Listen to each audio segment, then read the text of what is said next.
All media are extensions of some human faculty, mental or physical. The wheel is an extension of the foot. The book is an extension of the eye. Clothing is an extension of the skin. Electric circuitry is an extension of the central nervous system. The extension of any one sense displaces the other senses and alters the way we think, the way we see the world and ourselves. When these changes are made, men change. Before the alphabet, our primary sensory organ was the ear. The great power of the phonetic alphabet, as discovered in antiquity, consisted in creating a means of translating all languages and all human activities into a common set of symbols, which were quite neutral and non-involving. Literate culture, as discovered by the Greeks and practiced by the Romans, created civilization in the sense that it created a high order of civilized culture from which people could detach themselves. That is, literate culture is visual and detached. It creates the civilized man, the detribalized man, the man who is not involved. And the effect of the electric revolution is to create once more an involvement that is total. We are unaware of the dangers of not understanding the need for involvement. The dangers are total. The chances of your understanding anything going on in your own time are very small, except through the means or media provided by artists. Artists are people who enjoy living in the present. Since the time of the Renaissance, we have been contained by a visual monopoly. Art was rigid and kept us out of the frame. Today, art is anything you can get away with.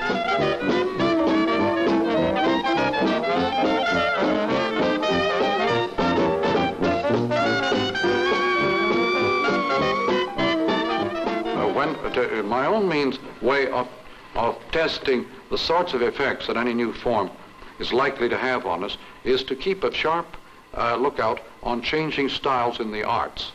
The artist is always a jump ahead of technology and is engaged really in giving you images of what sort of effects it's likely to have upon you later on, so that the changing style in the arts, like pop art and so on, are pretty good indications of the real meaning of television.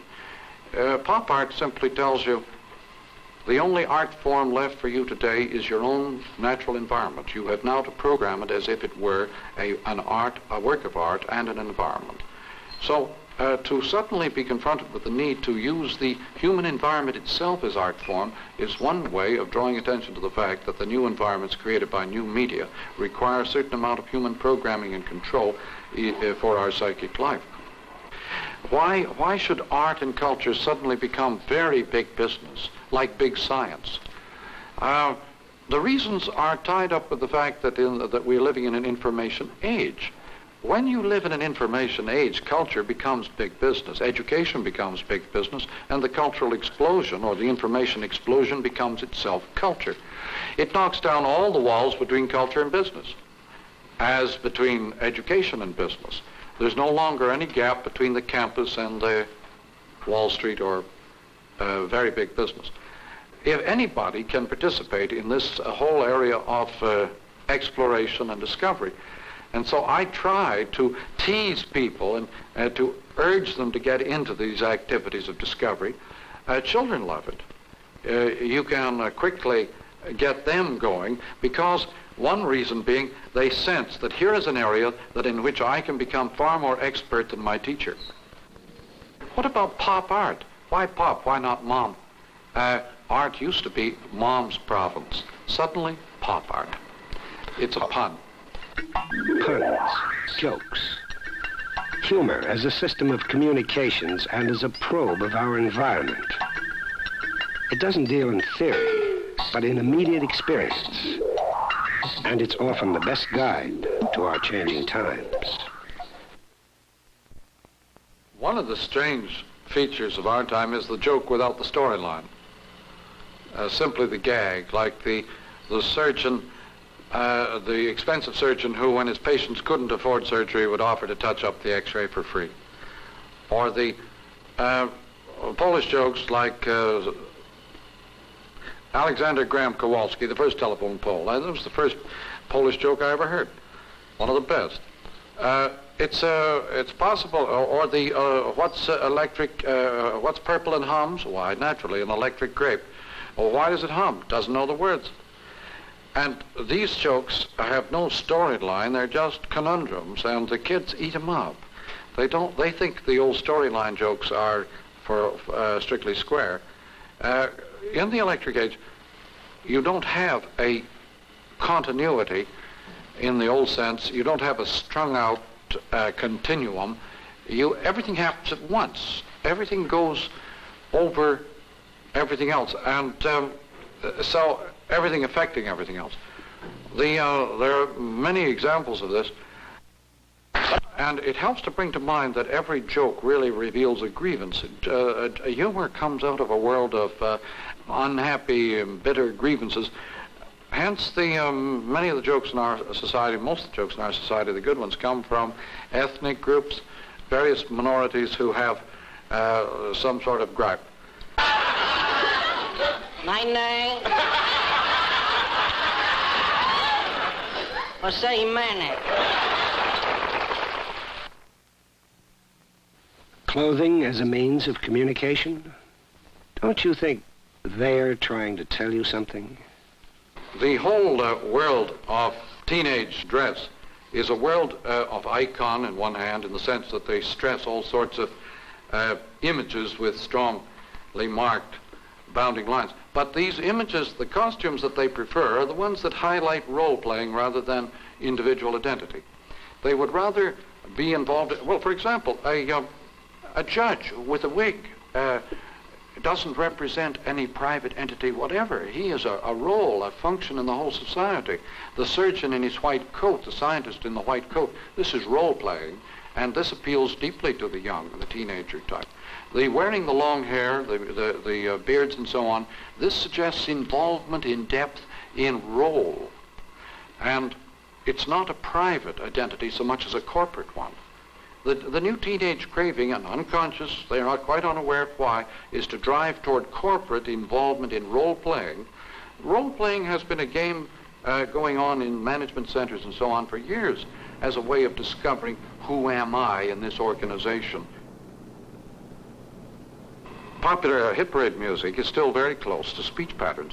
One of the things about the Beatle music, for example, that is so effective is that they were the first, as far as I know, to put English popular speech, popular lower-class British Cockney rhythms and Liverpool rhythms into musical form. The English have never had a music directly related to popular speech before. When you make a music that is related to popular speech, it enables the singer to put on the whole audience, the public, as a mask and wear it as a mask of power. The Beatles are powerful. Any popular music is powerful because it puts on the rhythms and the patterns of the whole audience as a mask. John Cage, a composer of new music, has stated, "Everything we do is music. Everyone is the best seat. Theater takes place all the time, wherever one is. And art simply persuades one that this is the case. One must give up illusions about ideas of order and expressions of sentiment. Accept that a man is a man, and a sound is a sound. The ear, like the electric age, is a world of simultaneous relationships."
television is directing our energies inward. Our children today are growing up as a kind of yogi, a Zen Buddhist bunch of inward-directed people looking seriously into themselves, not just idly selecting some exterior goal, but seeking for some completely meaningful identification with some great process.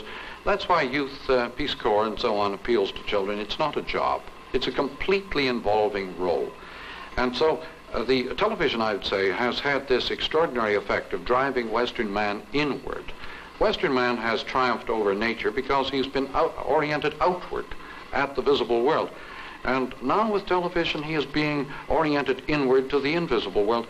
And LSD is merely one little side issue in TV effects. Television establishes the dynamics of our new age.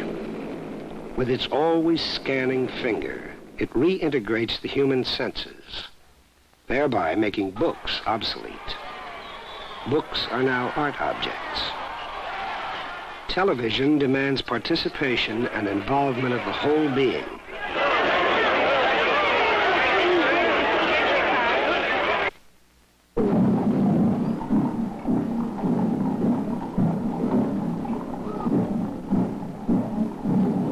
It was the funeral of President Kennedy that mostly proved the power of television to draw everyone into mass participation. The entire nation and world were simultaneously united in a single emotion and involvement.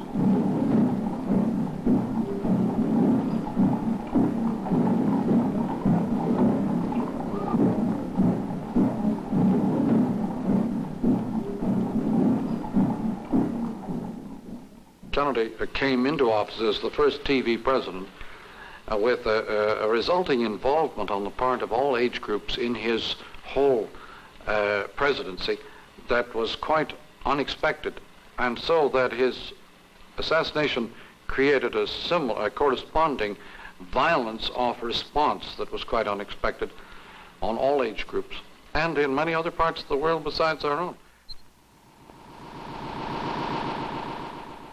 A satellite system of broadcasting permits, for example, an immediate participation in events anywhere in the world, ending all news reports.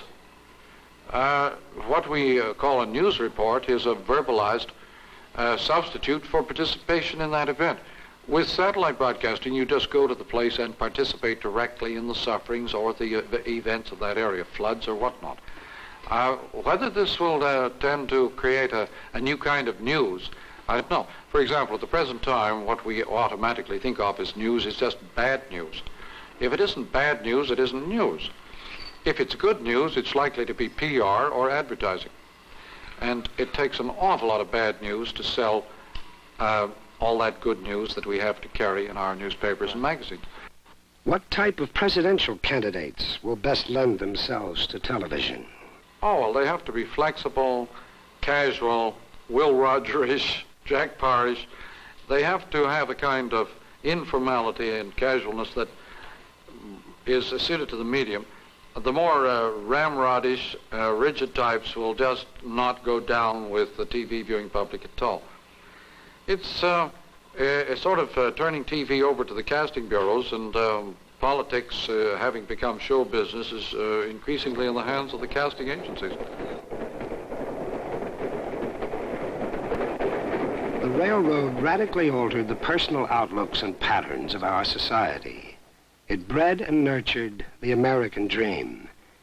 It gave us darkest suburbia and its lasting symbol, the lawnmower.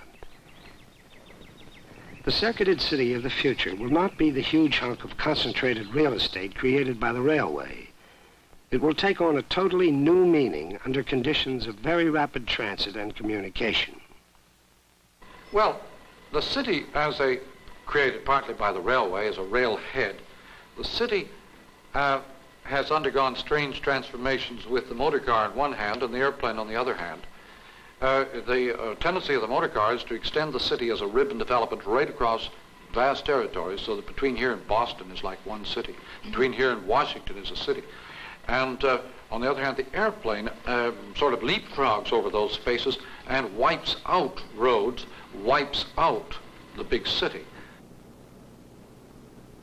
We'll work at home in created space, created by electric media, connected to the corporation or boss, not by railroads or roads, but by television and other media.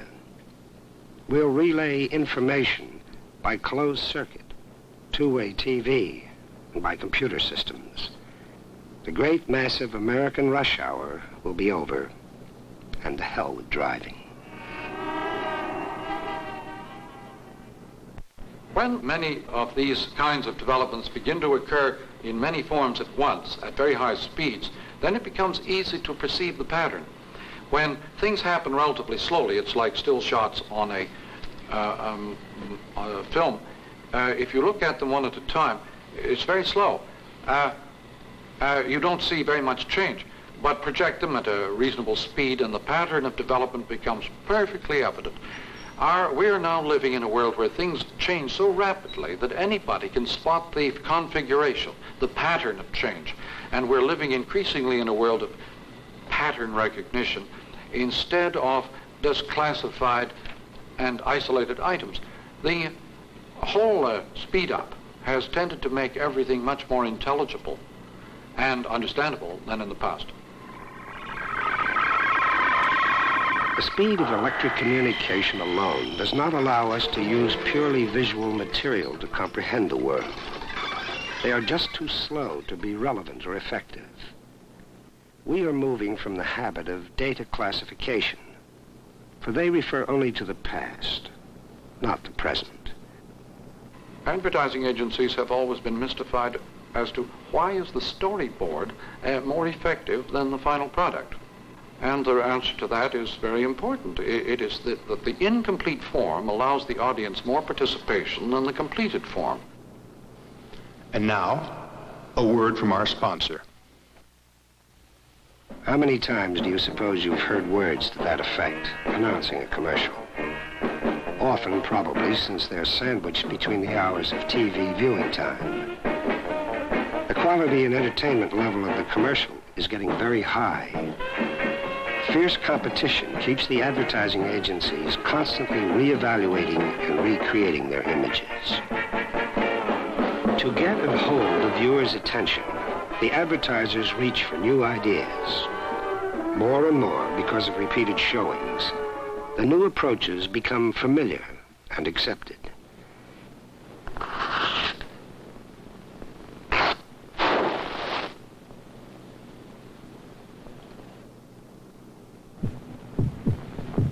This is the sound of heart. It will beat 72 times in this minute. The commercial has preconditioned mass viewing audiences to abrupt film cutting with no storylines. Many of the techniques utilized in modern theatrical films.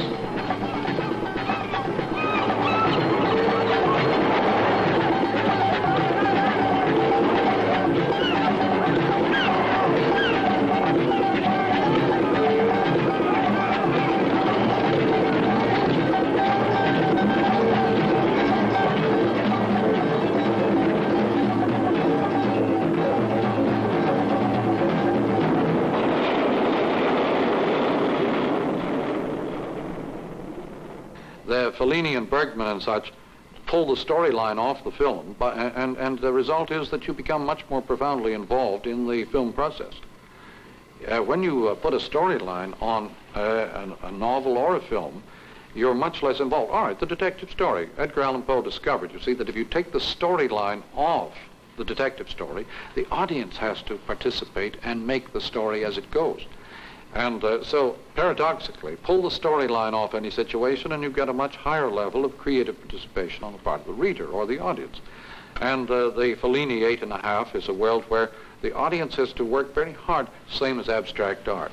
Same as Picasso. Picasso has a picture of man sitting in chair. There's no man, there's no chair. What Picasso was painting was what it feels like for a man to be sitting in a chair. The audience has to work this out and participate in the experience of sitting in a chair instead of just visually identifying chair and man. Movies are better than ever, but most movies are still hotter than ever. Hollywood often causes revolutions. As Sukarno has said, the motion picture industry has provided a window on the world, and the colonized nations have looked through that window and have seen the things of which they have been deprived. It is perhaps not generally realized that a refrigerator can be a revolutionary symbol to a people who have no refrigerators. A motor car owned by a worker in one country can be a symbol of revolt to a people deprived of even the necessities of life. Hollywood helped to build up the sense of deprivation of man's birthright, and that sense of deprivation has played a large part in the national revolutions of post-war Asia. The conflict going on in Vietnam has a corresponding conflict within ourselves. We have a hot war being reported on a cool medium, and it creates a great deal of distaste and reluctance in the population at large, which is very difficult for most people to understand. So, cool is evolving, hot is not. My friend is fond of explaining that when he came to this part of New York, the cops told him, if you're ever in trouble, never shout help, shout fire. And he said, if you shout fire, all the windows will go up. You shout help, you'll get nothing. Help is too involving. It demands too much from most people. They're afraid. Fire is not involving. It's a hot medium. You can throw a blanket, throw a bucket, and not be personally involved at all. And so it's an extreme example of this strange conflict between hot and cool. But the movie medium is hot and loves violent events, just as the newspaper is hot and loves violent events. But the TV medium is so involving in the process of whatever's going on that it is cool, and it when it handles war and the sufferings of war, it creates an audience involvement which makes war most untakeable. So this Vietnam is our first TV war, and people are finding it not too much to their liking.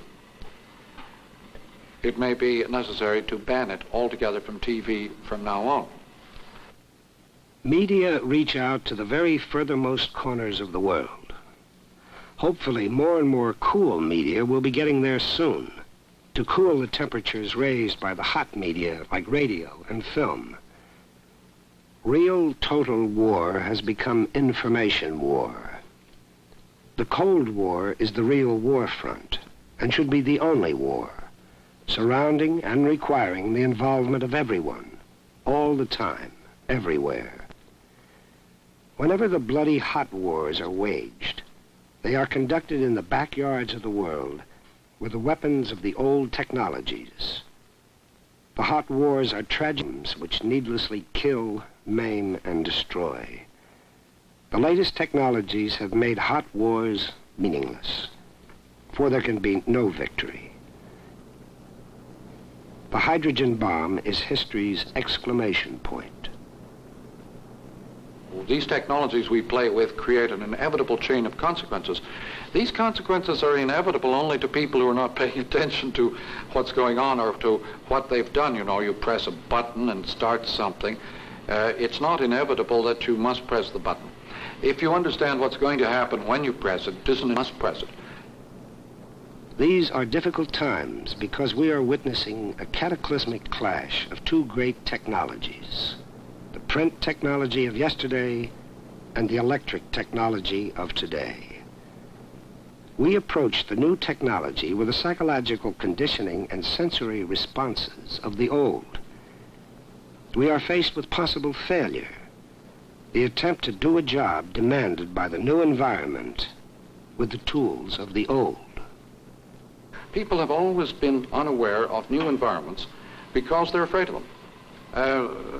From the moment of birth, people sense that the environment, the new environment around them is hostile. It's a real threat to their whole existence. And so every time an environment changes, we hasten to seek security and comfort in the old environment. I was delighted to come across a passage in Shakespeare a few days ago, a familiar passage, which suddenly revealed the same message. One touch of nature makes the whole world kin, that each, with one consent, pursues newborn gods, though they be made and molded of things past. The new is always made up of the old, or rather what people see in the new is always the old thing, the rearview mirror. And what people see at any time, what their attention is focused upon, is always the rearview mirror, never the present image or the present fact.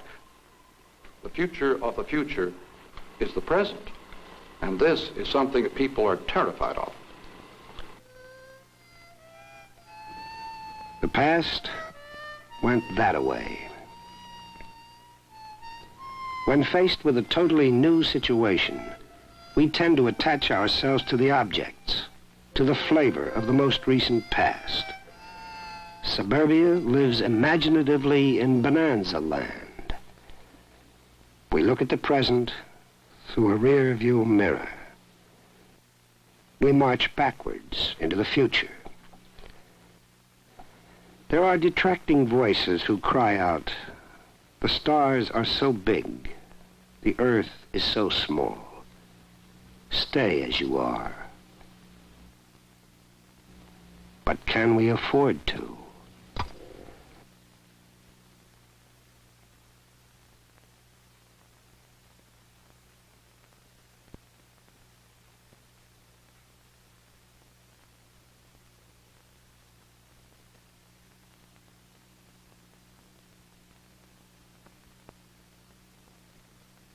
He was a presence which you had to either acknowledge and use, or if you didn't use him, you had to say why you didn't use him. So now, not everybody has to read McLuhan, but if writers, ad men, television producers read him and act upon some of his insights, then touches everybody. It touches everybody. But the thing with McLuhan, and this is why the current distraction and everything like that, and it's part of what he's talking about.